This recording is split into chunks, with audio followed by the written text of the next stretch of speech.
When work is done against a conservative force, like gravitational force, it gets stored as potential energy. Let's consider a body lifted vertically to a height h from the surface of the Earth. Some work needs to be done against the gravitational force of the Earth to lift the body, which is stored as potential energy in the body. When the body is released from height h, the body gains kinetic energy and loses an equal amount of potential energy. The law of conservation of energy holds good in this case, as the total energy of the system is constant. Like gravitational force, the electrostatic force between two charges at rest, expressed by Coulomb's law, is also a conservative force. The gravitational force between masses m1 and m2, separated by a distance d, is expressed as g into m1 m2 by d square, where g is the universal gravitational constant, which is equal to 6.67 into 10 raised to the power minus 11 Newton-meter square per kilogram square. We can see that the gravitational force F is inversely proportional to the square of the distance d between the masses. Similarly, the Coulomb or the electrostatic force F between charges Q1 and Q2, separated by a distance d, is expressed as K into Q1 Q2 by d square, where K is a constant, which is equal to 1 by 4 pi epsilon naught. We can see that the electrostatic force F is inversely proportional to the square of the distance d between the charges. When a force acting between two bodies is inversely proportional to the square of the distance between them, that force is said to be obeying the inverse square law. We observe that both gravitational force and electrostatic force obey the inverse square law. We know that work done against gravitational force is stored as gravitational potential energy for the mass in the gravitational field. Similarly, work done against electrostatic force is stored as electrostatic potential energy in a charged particle in an electric field. Let us now discuss the electrostatic potential energy of a charged particle in an electric field. Consider the electric field of a positive charge Q placed at the origin O. Let Q0 be a positive test charge located at point S. To bring the charge Q0 from point S to a point P closer to charge Q, some work has to be done against the force due to the electrostatic field Fe. The external force F required to move Q0 should be just about sufficient to overcome the electrostatic repulsive force Fe on Q0. Therefore, we can say that the magnitude of the external force F is equal to the magnitude of Fe. Let this be equation 1. The external force F should not give the charge Q0 any acceleration. The net force on Q0 must be 0. The charge Q0 must be brought from point S to point P at a very low constant speed. The work done to move Q0 from point S to point P is denoted by WSP and is stored as electrostatic potential energy for charge Q0. If we remove the external force F, then the charge Q0 moves away from Q in the direction of the electric field and gains kinetic energy such that the gain in kinetic energy is equal to the loss in its electrostatic potential energy. the sum of the kinetic and electrostatic potential energies of charge Q0 is always a constant or conserved. We know that the work done by the external force F to move charge Q0 from point S to P is denoted by WSP. This is equal to the integral of external force F dot dr in the limits S to P, where dr is the distance between the 2 points. Let this be equation 2.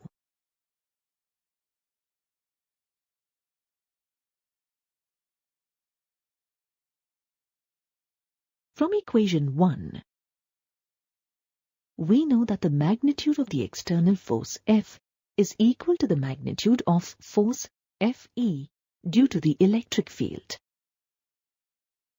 But the direction of the electrostatic force of Fe is opposite to that of the external force F. Therefore, we can say that external force F is equal to minus Fe. Let this be equation 3.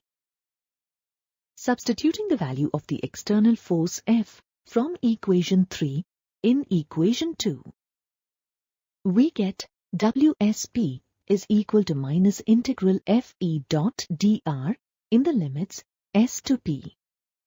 Let this be equation 4. In equation 4, the work done against the electrostatic force is stored as electrostatic potential energy. Hence, at every point in the electric field, the charge Q0 possesses electrostatic potential energy. Let the potential energy of the charge Q0 at points P and S be UP and US respectively. The work done by the external force F, as given by equation 4, is also equal to the difference in the electrostatic potential energies of the charge Q0 at the points P and S in the electric field. Let this be equation 5. The work done by the external force F is WSP is equal to delta U. Let this be equation 6. From equations 5 and 6, the work done by the external force WSP can be rewritten as delta U is equal to UP minus US. Let this be equation 7. The difference in electrostatic potential energy between 2 points in the electric field of any arbitrary charge distribution will be equal to the work done to move a charge from one point to another. The work done according to equation 7 is independent of the path followed to move Q0 from S to P without accelerating Q0, and is dependent only on the initial and final positions. Hence, the electrostatic force Fe is a conservative force, and the work done against the electrostatic force Fe is independent of the path followed.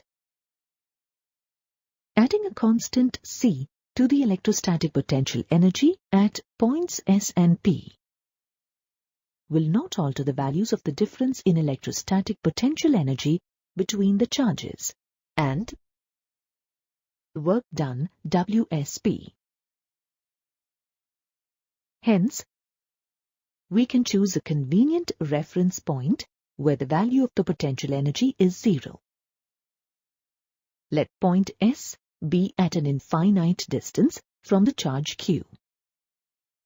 The electrostatic potential energy of Q0 at point S is US equal to U infinity is 0. Therefore, the work done according to equation 7 can be rewritten as WSP is equal to UP minus U infinity, which can be written as WSP is equal to UP since electrostatic potential energy at infinity is equal to 0. That is, U infinity is equal to 0. Let this be equation 8. Based on equation 8, the electrostatic potential energy of a charge Q0 can be defined as the work done by an external force to bring a charge Q0 from infinity to a point in the electric field of any charge distribution is equal to the electrostatic potential energy of the charge Q0 at that point. A parallel plate capacitor consists of two metal plates, each of area A and separated by a distance d. When the plates of the capacitor are connected to a battery, one of the plates is given an excess charge plus Q, and the other is given an excess charge minus Q. Due to this, a uniform electric field is created between the plates of the capacitors. Towards the edges of the plates, we observe fringing in the electric field. That is, the field is non-uniform when the plates of the capacitor are separated by some distance. We know that d is the distance between the plates. But if d squared is very less compared to the value of the area A, the fringing effects can be neglected in the regions which are far off from the edges of the plates. Let the magnitude of the charge density be sigma for the plates with a charge Q on them. Then, sigma is equal to Q by A. Let this be equation 1.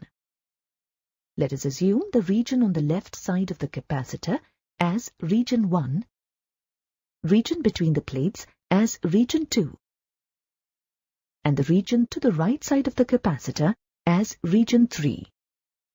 Let us now calculate the electric field in the regions 1, 2 and 3 with respect to the capacitor. We do this by applying the Gauss law to calculate the electric field in the regions 1, 2 and 3. We know that for a uniformly charged plane sheet of charge, the electric field strength E at some distance away from it is equal to sigma by 2 epsilon naught.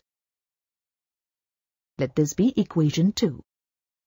We use this result to calculate the net electric field strength in regions 1, 2 and 3. In region 1, we see that due to the positive plate of the capacitor, the electric field strength E is equal to sigma by 2 epsilon naught, and directed away from the positive plate and towards the left. We also see that due to the negative plate of the capacitor, the electric field strength E is also equal to sigma by 2 epsilon naught, and directed towards the negative plate and towards the right. Hence, in region 1, the net electric field strength E naught is equal to sigma by 2 epsilon naught minus sigma by 2 epsilon naught, which is equal to 0, since the two electric fields are oppositely directed. Now let us look at the region 3. In the region 3, we see that due to the positive plate of the capacitor, the electric field strength E is equal to sigma by 2 epsilon naught, and directed away from the positive plate and towards the right. We see that due to the negative plate of the capacitor, the electric field strength E is also equal to sigma by 2 epsilon naught, and directed towards the negative plate and towards the left.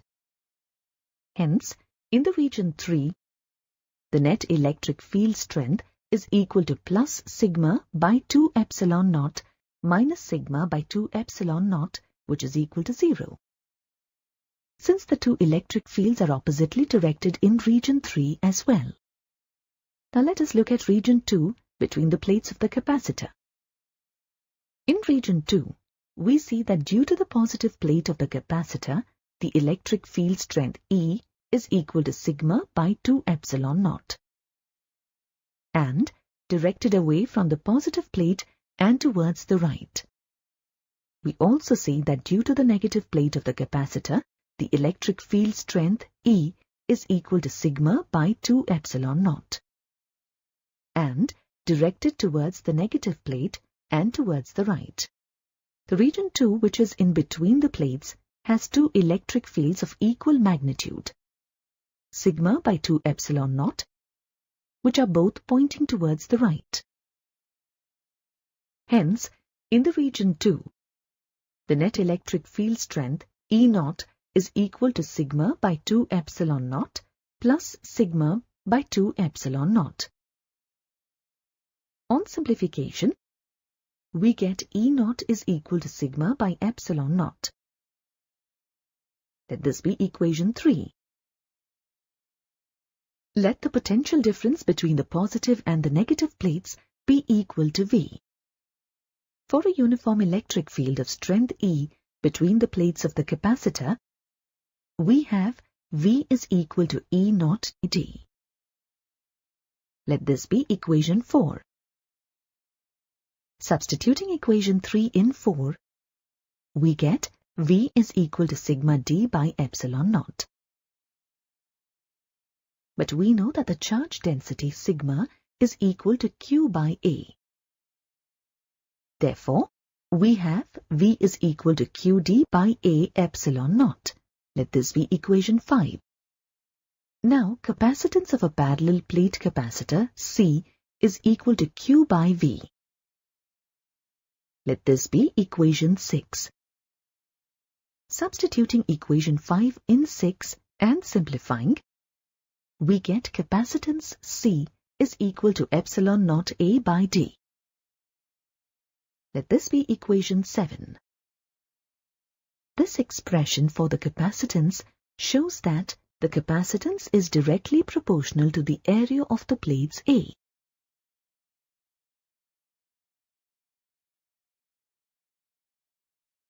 And inversely proportional to the distance between the plates. We know that the capacitance of a capacitor not only depends on the geometry of the plates, the distance between the plates, but also depends on the dielectric medium between the plates. When there is no medium between the plates, let the potential difference between the plates be V naught.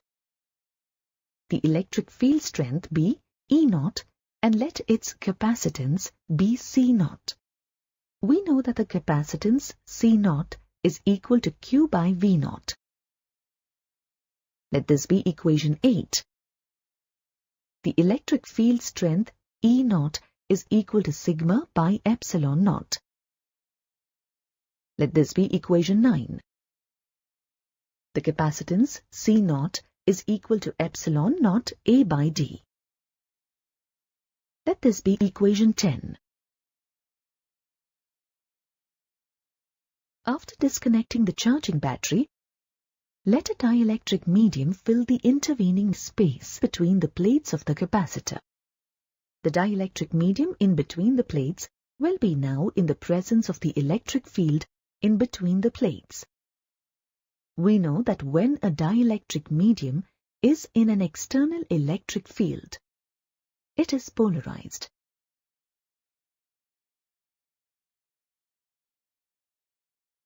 The net effect on the dielectric is that there is an induced positive charge density plus sigma dash on the right face and minus sigma dash on the left face.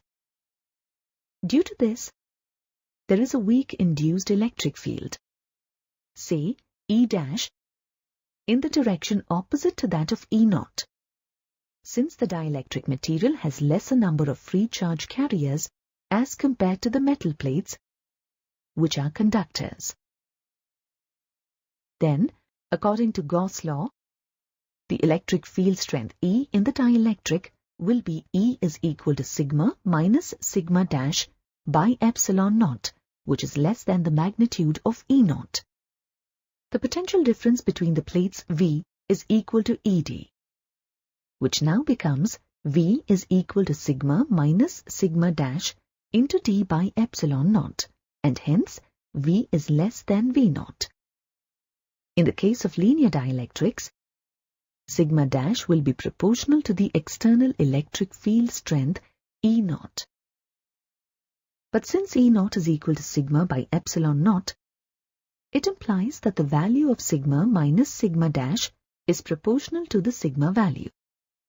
Or we can say that sigma minus sigma dash is equal to sigma by K, where K is a constant of proportionality which is called the dielectric constant of the medium.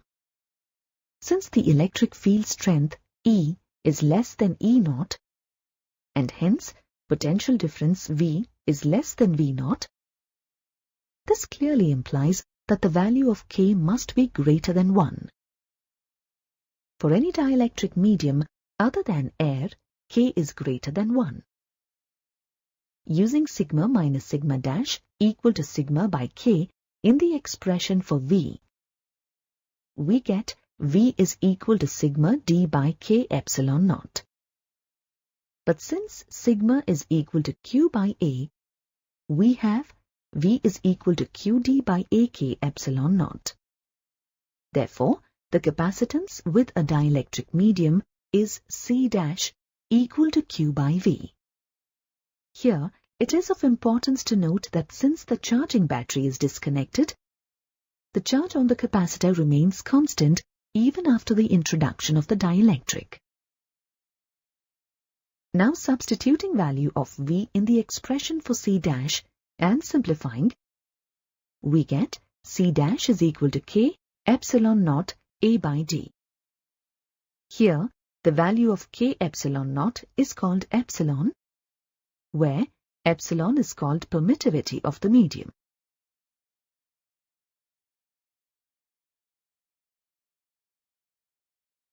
For air, the dielectric constant K is equal to 1.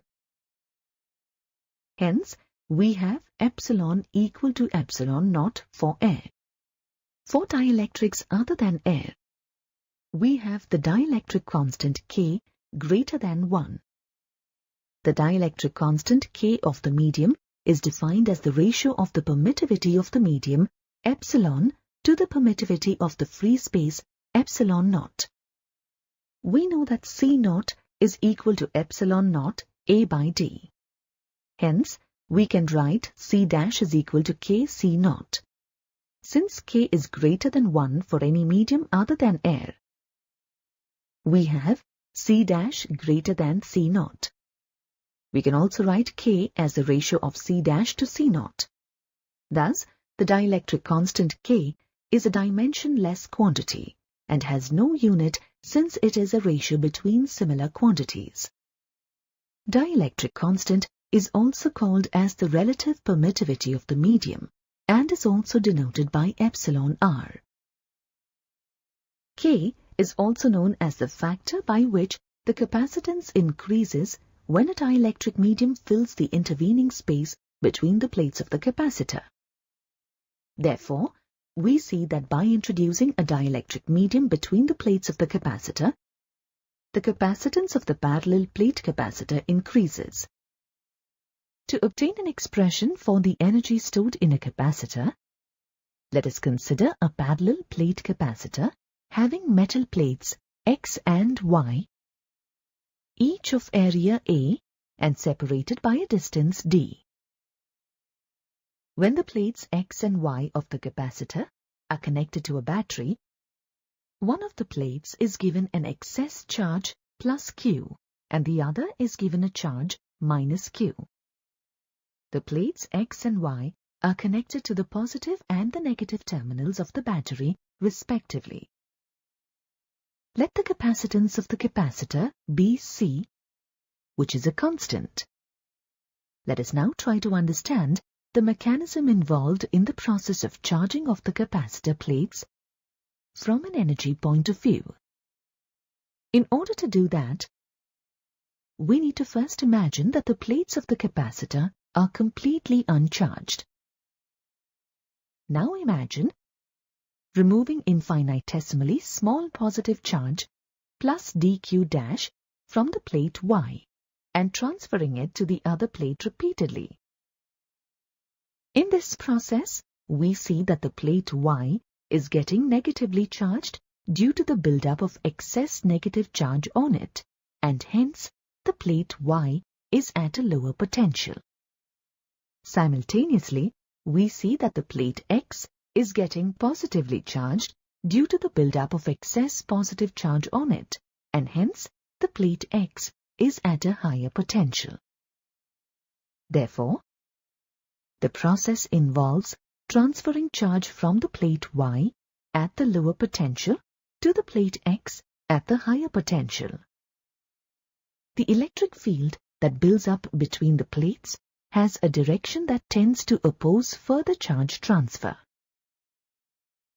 In other words, we can say that there exists a force that repels the transfer of charge plus dq dash repeatedly to plate X.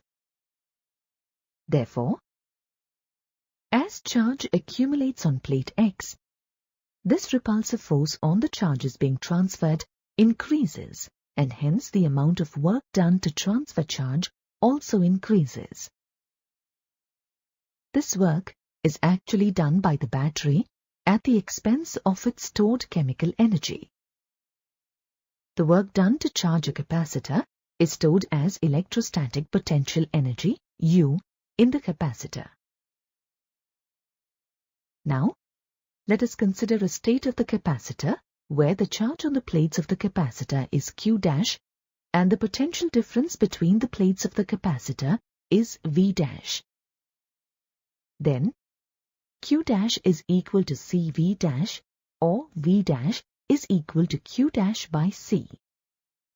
Let this be equation 1. Now let us transfer the next additional charge plus dq dash to the plate X of the capacitor from the plate Y, and let the work done in the process be dW. From the definition of potential difference, we know that V is equal to dW by dQ. Therefore, dW equal to V dash dQ dash. Let this be equation 2. Substituting equation 1 in 2, we get dW is equal to Q dash by C into dQ dash. Let this be equation 3. Now, let us calculate the total work done W to charge the capacitor from 0 to a total charge plus Q. We know that W is equal to integral dW in the limits 0 to plus Q. Substituting the value of dW from equation 3 in the above expression and simplifying further,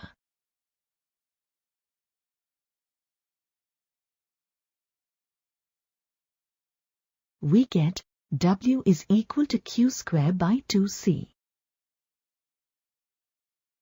This work done, W, is stored as electrostatic potential energy in the capacitor. Electrostatic potential energy of the capacitor is denoted by U. Hence, we get U is equal to Q square by 2C. Using Q equal to CV, we also see that energy stored U is equal to Q square by 2C is also equal to half CV square. Now, since Q is equal to CV, U is equal to half QV.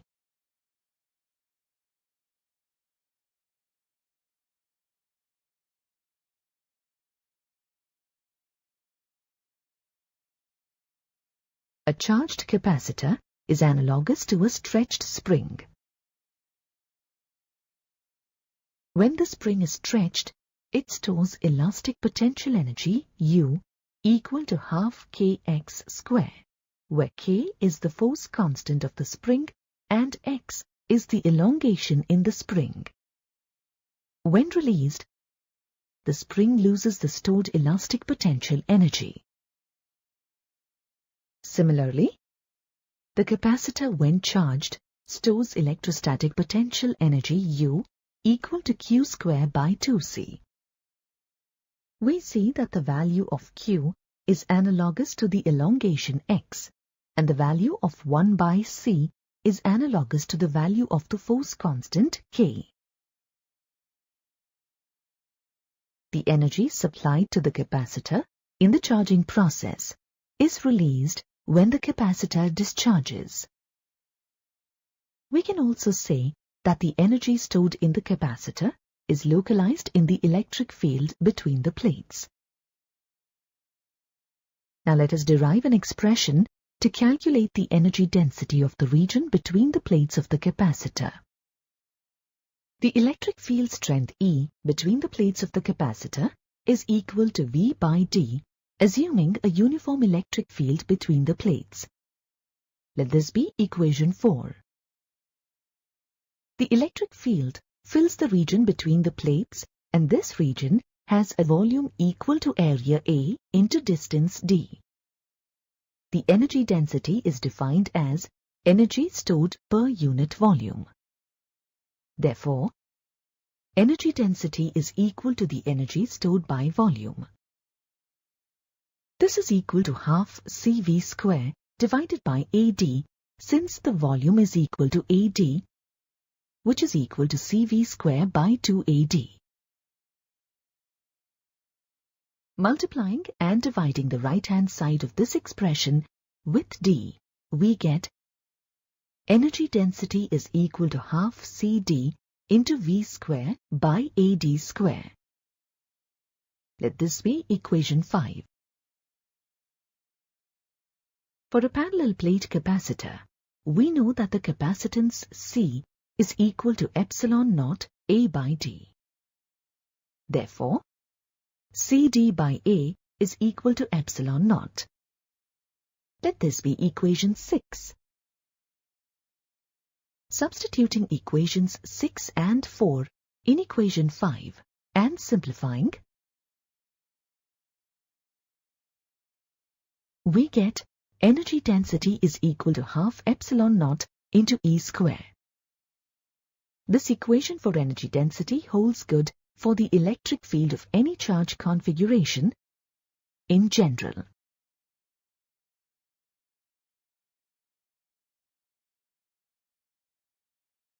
Consider an electric dipole consisting of charges plus Q and minus Q, separated by a small distance 2a, with its axis placed along the x-axis and the midpoint of the axis of the dipole at the origin.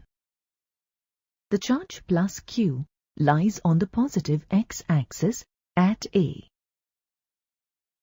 and the charge minus Q lies on the negative x-axis at B.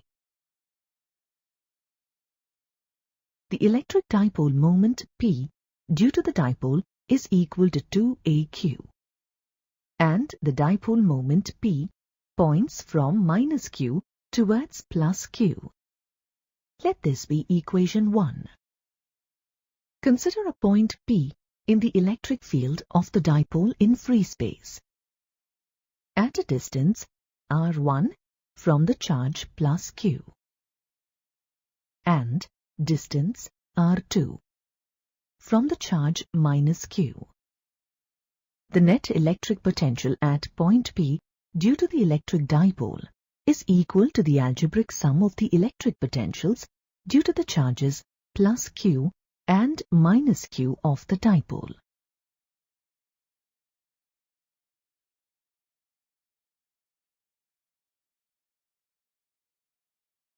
And is equal to 1 by 4 pi epsilon naught into Q by R1. Similarly, the electric potential at point P due to the charge minus Q is V2 and is equal to minus 1 by 4 pi epsilon naught into Q by R2, since the charge itself is negative. According to the principle of superposition, the net electric potential at point P due to the electric dipole is denoted by V, which is equal to V1 plus V2. Substituting the earlier expressions for V1 and V2 in the equation for V, and simplifying, we get the net electric potential V is equal to Q by 4 pi epsilon naught into 1 by R1 minus 1 by R2. Let this be equation 2. Theta is the angle made by line OP with the direction of the electric dipole moment.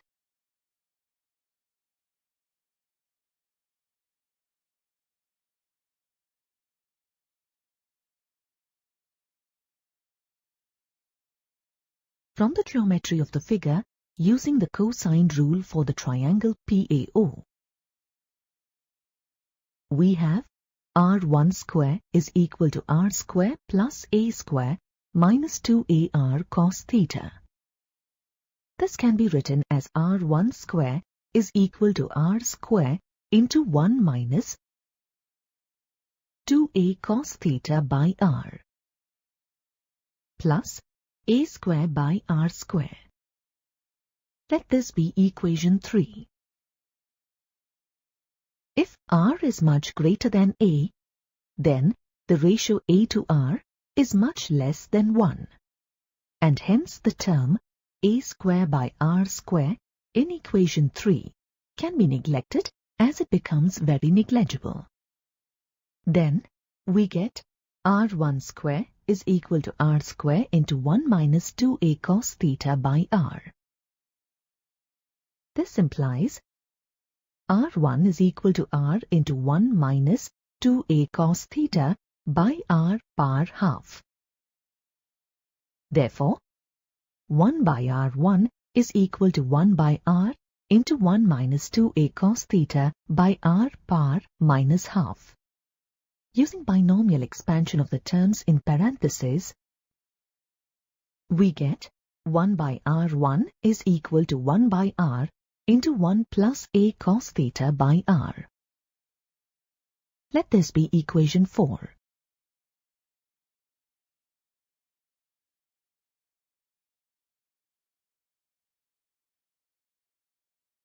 Similarly, using the cosine rule for triangle PBO,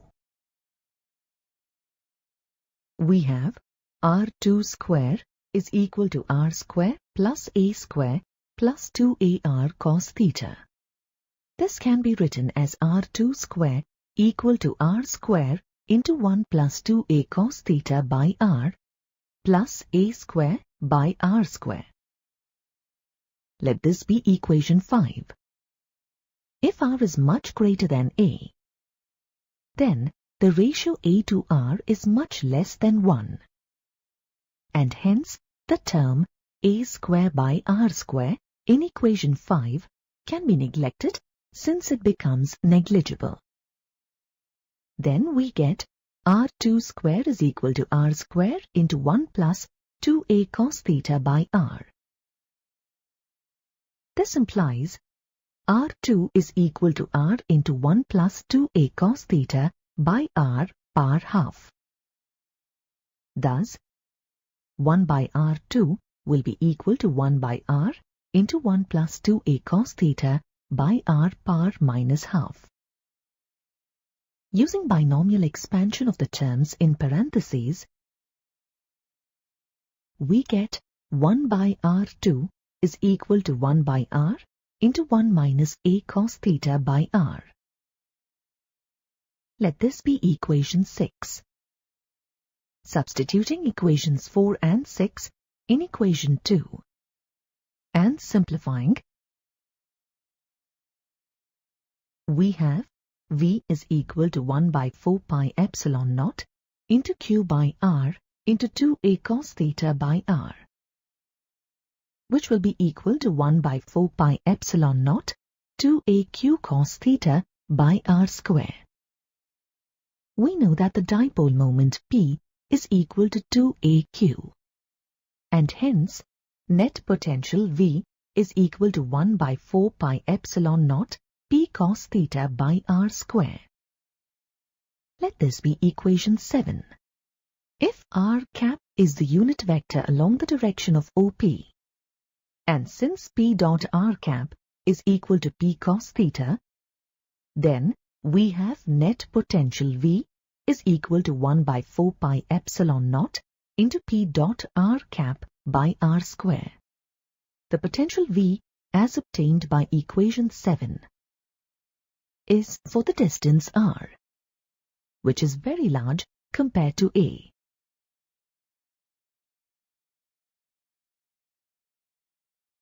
If we consider point P on the positive x-axis, then the angle between the position vector of point P and the dipole moment of the dipole is 0.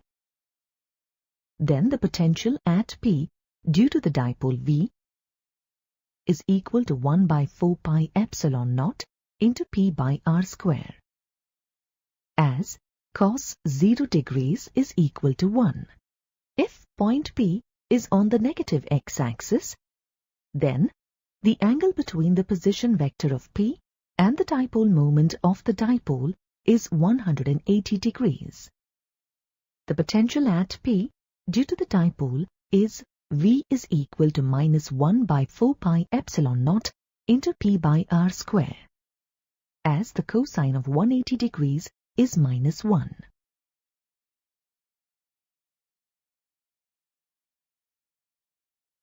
For any point on the equatorial plane of the dipole, the net potential will be 0. Since plus Q and minus Q cause equal positive and negative potential respectively on the plane, and as theta is equal to 90 degrees. Therefore, cos 90 degrees is equal to 0. When the position vector r is rotated about the dipole moment vector P, keeping the angle theta fixed, then the points corresponding to P on the cone generated will have the same electric potential. We also observe that the electric potential V due to the dipole is inversely proportional to the square of the distance of the point of observation in the electric field of the dipole.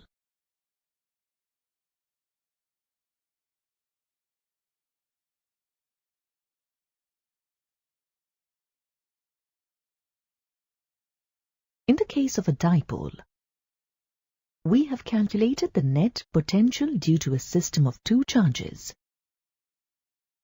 Now, let us consider the electric field due to a system of charges.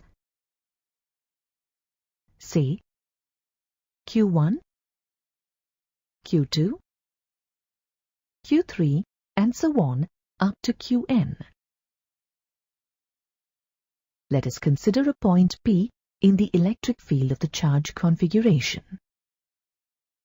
Let the distances of Q1, Q2, Q3, and so on up to Qn from point P be R1, R2, R3, and so on up to Rn respectively.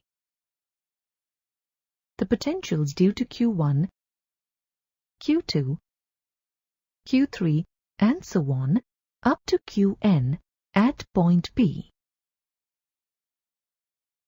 in the electric field are represented by V1, V2, V3, and so on up to Vn respectively. Since electric potential is a scalar quantity, the net electric potential V at point P will be equal to the algebraic sum of the potentials due to the individual charges. Thus, it is V is equal to V1 plus V2 plus V3 and so on up to Vn. Substituting the expressions for the potential at point P due to individual charges, we get V is equal to 1 by 4 pi epsilon naught into Q1 by R1 plus Q2 by R2 plus Q3 by R3 and so on up to Qn by Rn. Let this be equation 8. To obtain the potential due to a continuous charge distribution, we first divide it into a number of small volume elements of charge density ρ, such that the small volume elements have a volume dV each and a charge ρdV each. Then we find the potential due to each such volume element, say dV'. Then the potential V due to entire charge distribution is then obtained by integral dV', since this gives the sum of potentials over all such distributions. Now let us look at an example of uniform charge distribution. Let us consider a uniformly charged spherical shell of radius r, with a charge q distributed over its surface. For any point P, which is at distance r greater than r, we have the potential due to the spherical shell at that point as V is equal to 1 by 4 pi epsilon naught q by r. This equation holds good for all points that lie on the sphere or outside the sphere. Let this be equation 9. Since the electric field strength E for all points inside the spherical shell is 0, the electric potential has to be constant for all such points. The electric potential at any such point which is inside the surface will be equal to the potential on the surface, and will be equal to 1 by 4 pi epsilon naught q by r. We know that the work done by an external force to bring a charge q naught from infinity to a point in the electric field of any charge distribution is equal to the electrostatic potential energy of the charge q naught at that point.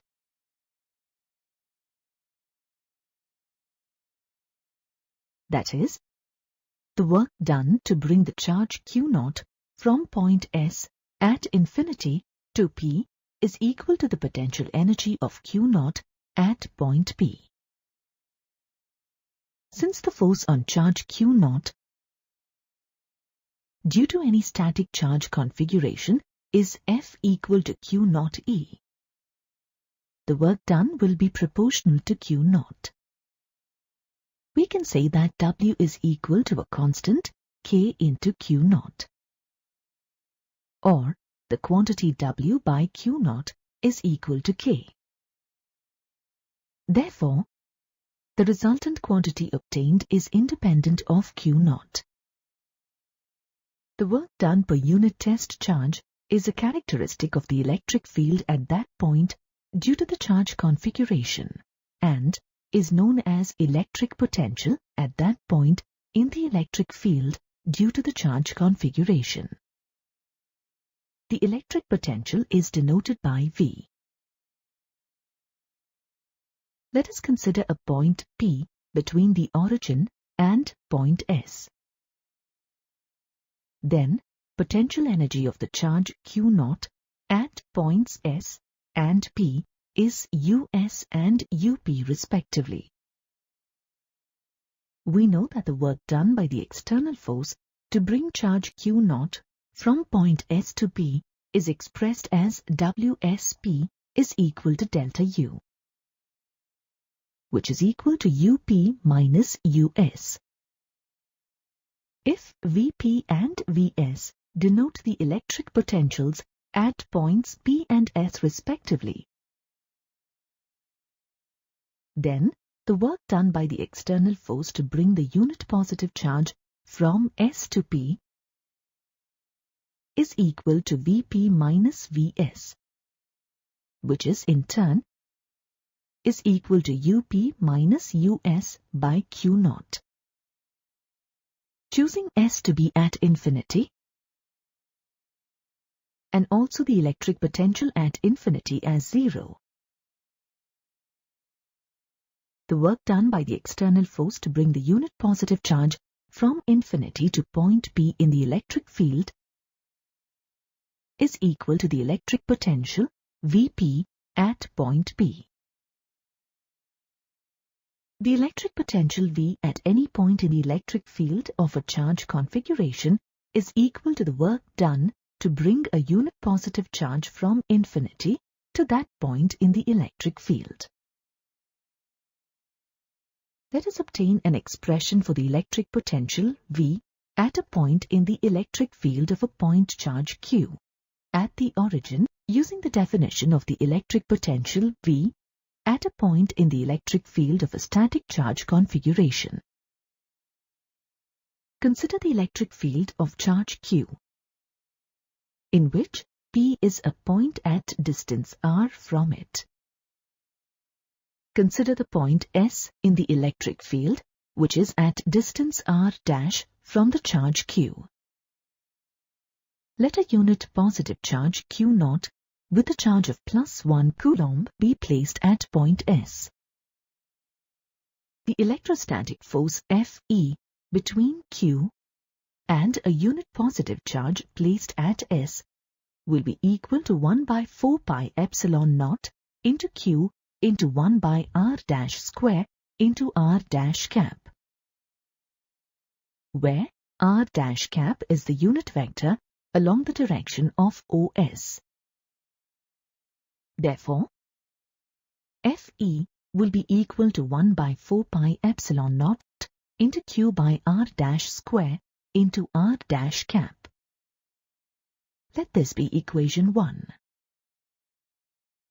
Now let us move the unit positive charge from S towards P in the electric field by a small distance dr', and let dW be the work done in the process. The external force F required to move the unit positive charge is equal and opposite to the electrostatic force Fe.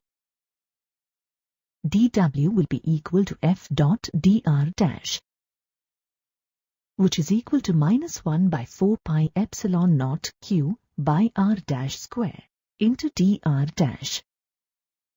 Let this be equation 2. We observe from equation 2 that the value of dW is negative, since charge Q0 is moved against the direction of the electric field.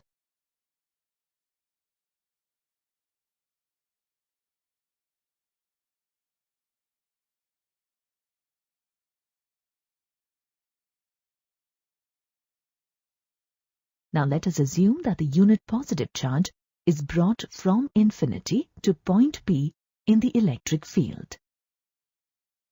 And let work W be done for this process. Then W is equal to integral dW. Let this be equation 3. Substituting the value of dW, we get W is equal to minus integral 1 by 4 pi epsilon naught Q by r' square into dr' in the limits ranging from infinity to r. Let this be equation 4. Since 1 by 4 pi epsilon naught Q are constants, and evaluating only the integral, we have integral 1 by r' square dr' in the limits infinity to r is equal to -1 by r' in the limits infinity to r, which is equal to 1 by r minus 1 by infinity. On further simplifying, we get W is equal to 1 by 4 pi epsilon naught Q by r. Let this be equation 5. This is the expression for the work done to bring a unit positive charge from infinity to r, which is equal to the electric potential V at point P. Therefore, the electric potential V at point P is equal to 1 by 4 pi epsilon naught Q by r, which is the expression for electric potential at P in the electric field of the point charge Q. Let this be equation 6.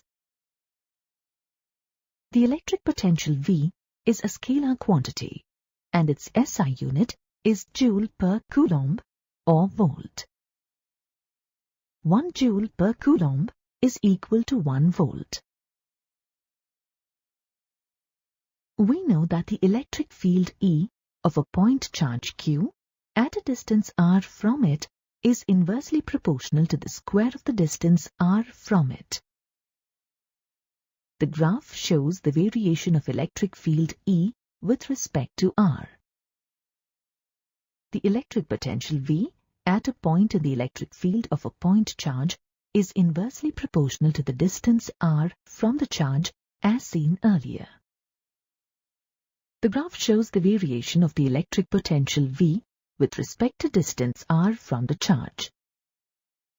The electric potential V at a point in the electric field can be positive or negative.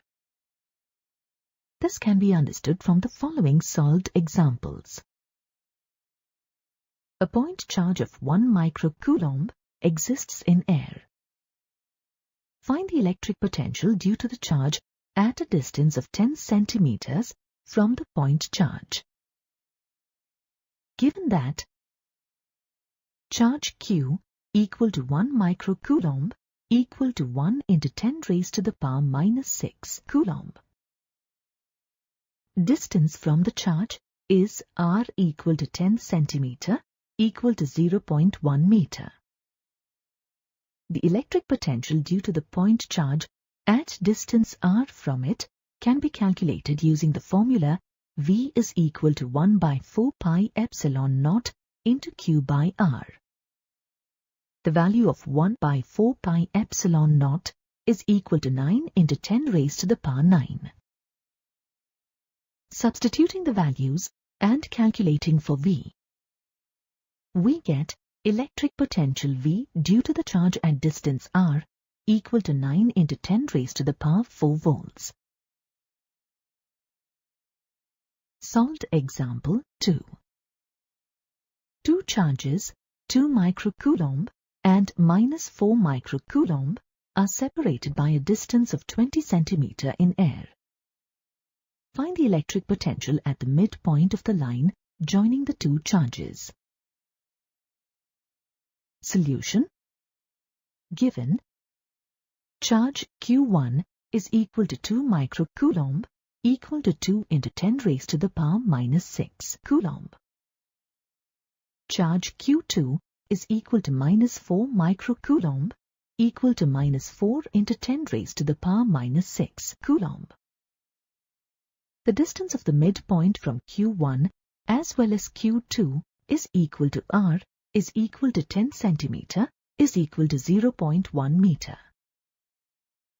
At the midpoint of the line joining the charges, the potential is V is equal to 1 by 4 pi epsilon naught into Q1 by r plus Q2 by r.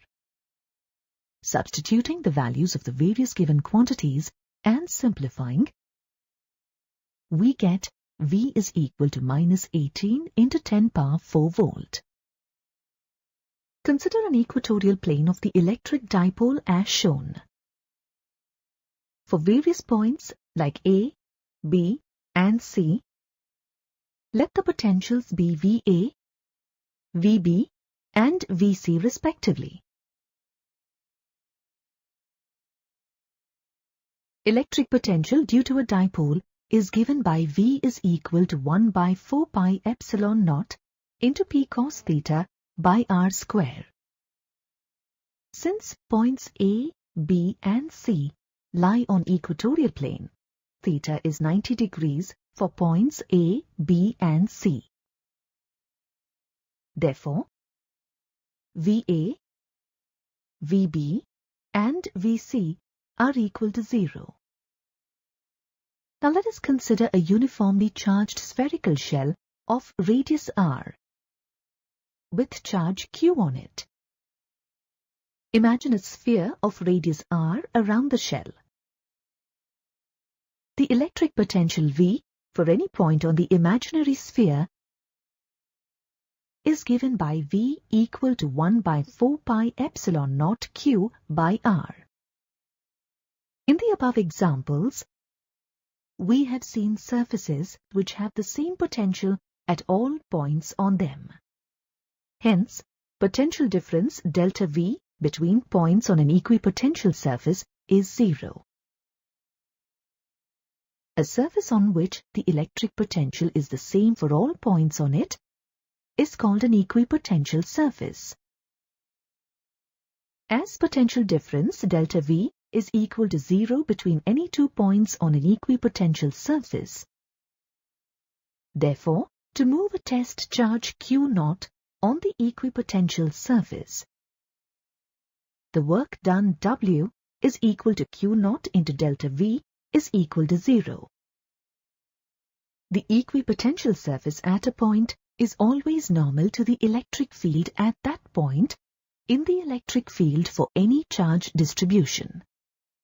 Let us now look at some examples of equipotential surfaces. Assume a uniform electric field along the positive x-axis. Then, the planes parallel to the YZ plane represent equipotential surfaces. The concentric spheres around the charges in a dipole represent equipotential surfaces. The equipotential surfaces for a charge configuration consisting of 2 identical charges, minus Q each, is shown.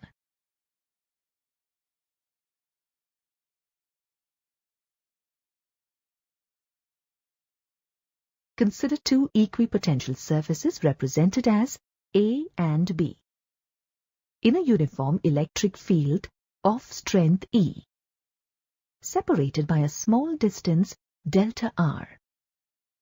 Let the potentials at A and B be VA and VB respectively. Let us consider a unit positive charge Q0 on the surface A. Suppose the unit positive charge is displaced from surface A to surface B in the direction of the electric field. The work done by the electric field W is equal to F delta R, where F is the force due to the electric field on the unit positive charge. As F is equal to Q0 E, and in this case, test charge Q0 is equal to plus 1 coulomb, we can say F is equal to E. Therefore, the work done W is equal to E delta R. Let this be equation 1. According to the definition of potential difference, the potential difference delta V is equal to VB minus VA, which is equal to the change in potential energy delta U of the unit positive charge while moving from A to B. Let this be equation 2. Now, delta U will be equal to minus W since there is a decrease in the electrostatic potential energy of the unit positive charge while moving from A to B. Substituting the value of W in the above equation, we get delta U equal to minus E delta R. Let this be equation 3. Equation 2 becomes delta V is equal to minus E delta R. Therefore, E is equal to minus delta V by delta R. Let this be equation 4. Equation 4 implies that in the direction of the electric field, the potential always decreases.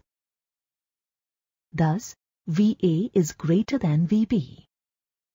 It also means that in a uniform electric field, the electric field strength is equal to the potential change per unit displacement, normal to the equipotential surface at that point.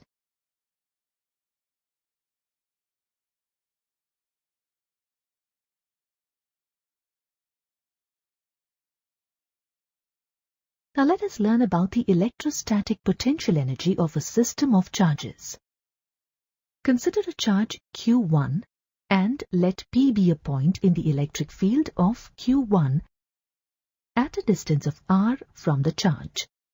The electric potential at P due to the charge Q1 is equal to V1, equal to 1 by 4 pi epsilon naught into Q1 by r. Let this be equation 5. Now, to bring a charge plus Q2 from infinity to point P in the electric field against the electrostatic force, the work done W is equal to Q2 V1. Let this be equation 6. Substituting equation 5 in equation 6, we have W equal to 1 by 4 pi epsilon naught into Q1 Q2 by r. This work done against the electrostatic force is stored as electrostatic potential energy U in the system of charges. Electrostatic potential energy U stored in the system of charges is equal to 1 by 4 pi epsilon naught into Q1 Q2 by r. Let this be equation 7. From equation 7, we see that the electrostatic potential energy is independent of the spatial location of the charges in a given medium and is mainly dependent on the separation r between the charges. The electrostatic potential energy is a scalar quantity and can be positive or negative depending on whether the product Q1, Q2 is positive or negative respectively in the equation 7. When both the charges are either positive or negative, the electrostatic potential energy is positive. That is, the work done to bring a charge Q2 from infinity to point P is positive. Also, when the charges Q1 and Q2 are unlike, then the work done to bring Q2 from infinity to point P is negative.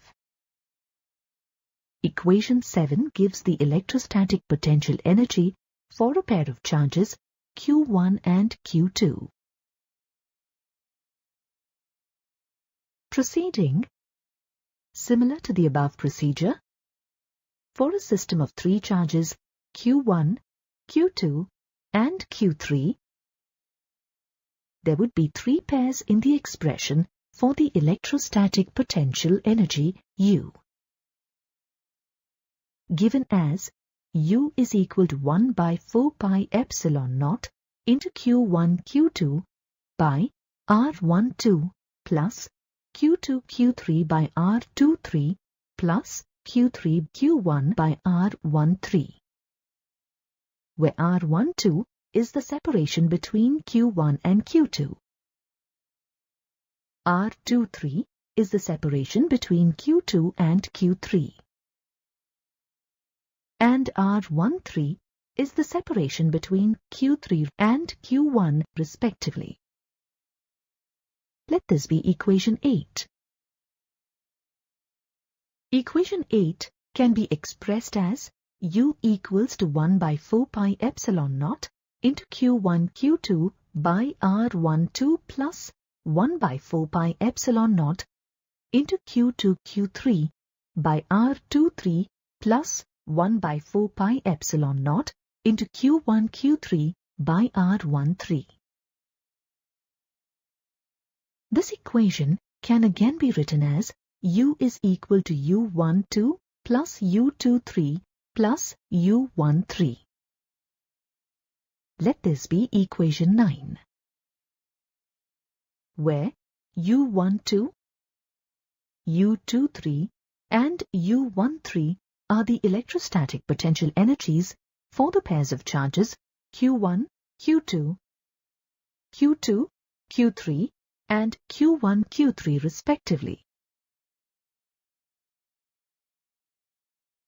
The above procedure can be adopted for calculating the electrostatic potential energy of a system of n charges as well. From the above discussion, we see that the potential energy of a system of charges is a characteristic of its present state only. We know that electrostatic potential energy U for a system of 3 charges Q1, Q2 and Q3 can be calculated using the formula U is equal to 1 by 4 pi epsilon naught into Q1 Q2 by R12 plus Q2 Q3 by R23 plus Q3 Q1 by R13, where R12 is the separation between Q1 and Q2. R23 is the separation between Q2 and Q3. And R13 is the separation between Q1 and Q3 respectively. Let this be equation 1. Equation 1 can also be written as U is equal to U12 plus U23 plus U13. Let this be equation 2. In equation 2, U12, U23 and U13 are the electrostatic potential energies for the pairs of charges Q1, Q2, Q2, Q3 and Q1, Q3 respectively. Let us now derive an expression for the electrostatic potential energy of the system of charges in terms of the potentials. Let V be the potential at a point P1 in the electric field E produced by a source charge. Here, R1 is the position vector of the point with respect to the origin. Let us consider a charge Q1 at infinity from point P1. If W1 is the work done to bring the charge Q1 from infinity to the point P1 in the external field, then the external electric potential at the point P1 is V of R1 equal to W1 by Q1. This implies that W1 equal to Q1 into V of R1. Here, we assume that the potential due to the source charge at infinity is 0. This implies that V of R1 is also the potential difference between the point and infinity, which is delta V. Now, if Q1 is released at point P1, it moves away in the direction of the electric field to infinity and gains kinetic energy equal to W1 when it reaches infinity. If V of R1 is plus 1 volt, then the potential difference between the point P1 and infinity is delta V equal to V of R1 minus V infinity, which is equal to plus 1 volt.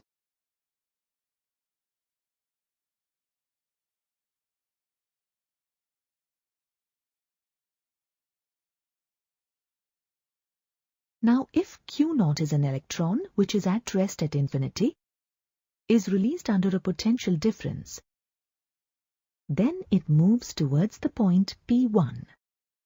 Since P1 is at higher potential compared to the point at infinity, the electron gains kinetic energy, which is equal to Q0 into V of R1. The magnitude of the charge on the electron is 1.6 into 10 power minus 19 coulomb, and V of R1 is equal to 1 volt. Therefore, the kinetic energy gained will be equal to 1.6 into 10 power minus 19 joule. This kinetic energy gained by the electron is called 1 electron volt. Electron volt is defined as the kinetic energy gained by an electron when accelerated under a potential difference of 1 volt. We have seen that the work done to bring a charge Q1 from infinity to point P1 is given by W1 is equal to Q1 into V of R1. Now let us consider another point P2 in the electric field, whose position vector with respect to the origin is R2, and the external potential at the point is V of R2.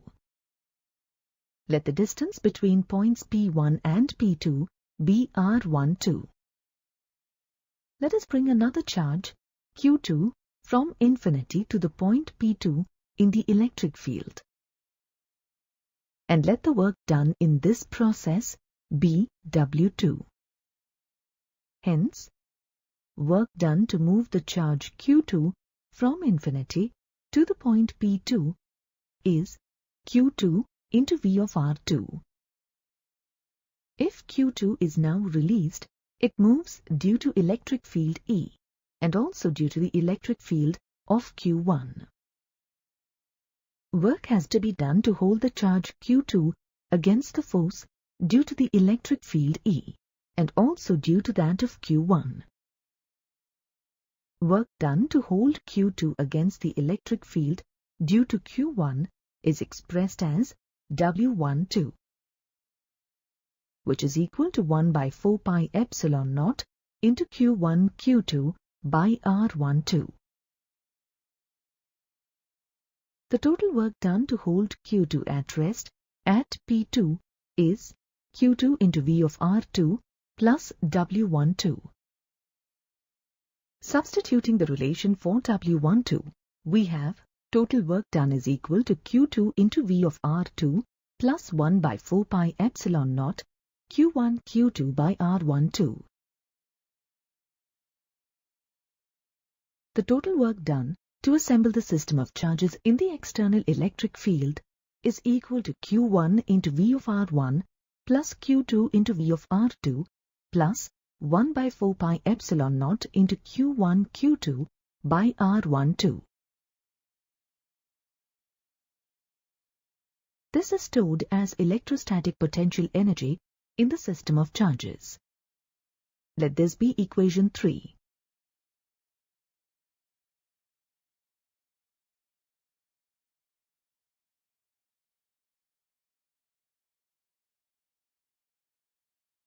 Now, let us derive an expression for the electrostatic potential energy of an electric dipole in a uniform external electric field of strength E. Consider an electric dipole placed in a uniform electric field of strength E directed along the positive x-axis. The axis of the dipole makes an angle theta with the direction of the electric field. The dipole has charges plus q and minus q separated by distance 2a. Hence, its electric dipole moment P is equal to 2aq. The dipole, when placed in a uniform electric field, experiences a torque tau, which is equal to P cross E equal to P E sin theta. Let this be equation 4. This torque rotates the dipole until it is aligned in the direction of the external electric field.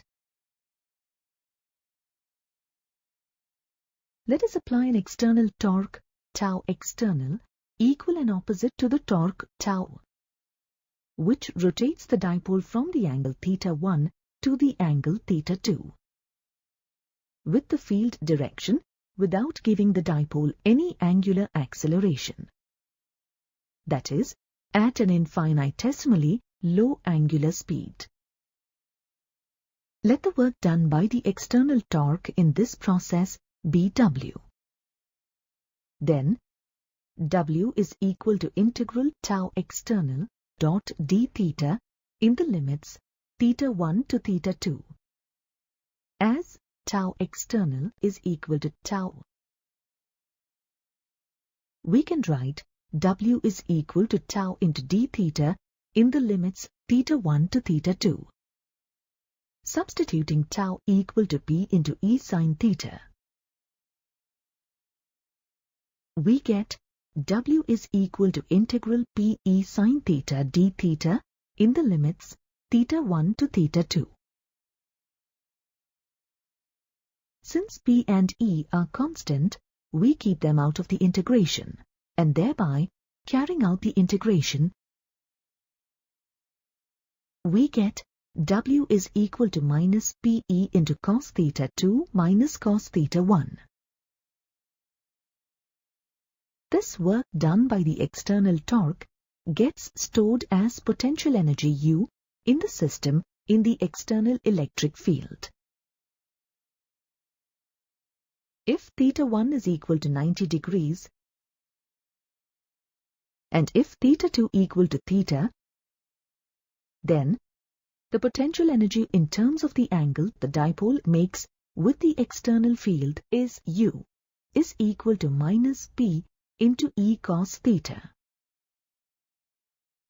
We can express PE cos θ as P dot E. Then, potential energy U of the dipole is expressed as U equal to minus P dot E. If V of R1 and V of R2 denote the potentials at the positions of the charges plus Q and minus Q of the electric dipole respectively, the axis of the dipole makes an angle θ with the direction of the electric field, and the distance between the charges R12 equal to 2a. Then, substituting Q1 equal to plus Q and Q2 equals to minus Q in equation 3. And simplifying, we get potential energy U of the system as U is equal to plus Q into V of R1 plus minus Q into V of R2 plus 1 by 4 pi epsilon naught into minus Q square by 2a.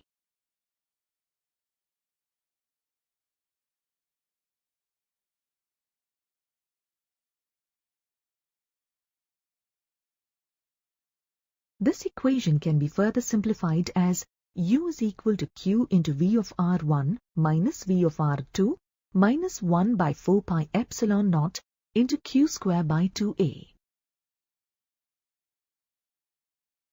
We can further simplify VR1 minus VR2 as follows. V of R1 will be less than V of R2, since potential decreases in the direction of the field. We can say dV is equal to V of R1 minus V of R2, which is equal to minus EdR. Since dV is equal to minus EdR, from the figure, dr is equal to 2a cos θ. Therefore, V of R1 minus V of R2 will be equal to minus 2a cos θ into E.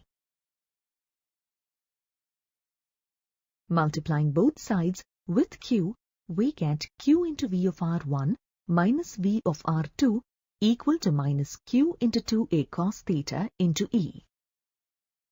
Hence, Q into V of R1 minus V of R2 can be written as minus 2aq cos θ into E. And since dipole moment P equal to 2aq,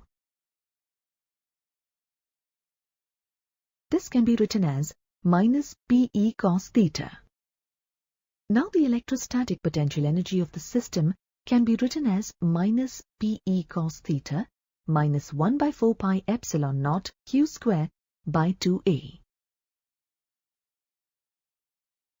If the electric dipole were perpendicular to the field direction, then the potential V of R1 will be equal to V of R2, and hence PE cos θ will be equal to 0.